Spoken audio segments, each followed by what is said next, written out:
just for a level, I'll just get you to say your name if that's all right. Pawan Bajaj.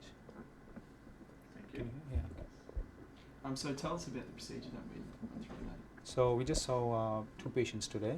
They're both due for their continuation of chemotherapy, and one was the breast cancer, another was the colon cancer, and they're only both of them on 3 weekly regimens. So so usually we do the blood test and repeated scans for all the patients to see the monitored disease. Yes. So for the scans, they need to travel to Townsville, but for the ongoing reviews, the chemotherapy can be done at the Bowen Hospital, so which is great for our patients. I guess just talk us through the benefits of this, I guess, consultation process. So I think the primary objective of teleoncology is to improve specialist care access to patients, those who live in remote and rural areas, and without removing them from their own community, and to maintain their quality of life. Because as you saw today, the consultation was only 10 minutes, but if they had to travel to Townsville, they would have taken the whole day today. So yeah, I think it's a great service for our patients. So for someone going through such an ordeal as being treated for cancer, it must be a bit of a breath of fresh air to not have to travel a whole day and really take it out of it. That's exactly right. Yeah. And especially when the patient lives in their own community, their confidence is always good, and they've got good social support up there as well. But we also have to remember that this treatment is not for each and every patient. The patients, those who are at low risk or have the chemotherapy, which has got only predictable side effects, it's only for those patients, not for every patient, because if the patient's got complicated treatments, then I think they should be treated at the tertiary hospital. Yeah. Cool. Well, that's a good time. So I was just going to say, with the, could you take us through that first patient that we had today?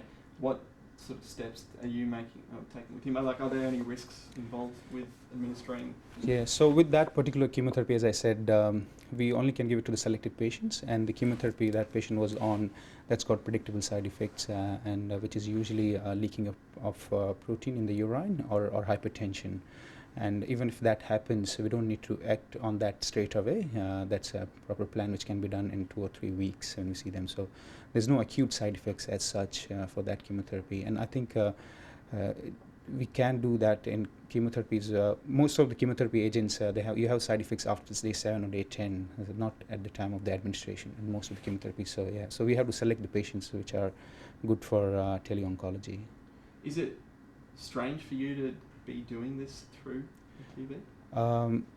Yeah, I mean, of course, it's a new experience. I've never done telehealth or teleoncology before. This is quite a new experience for me. Yes.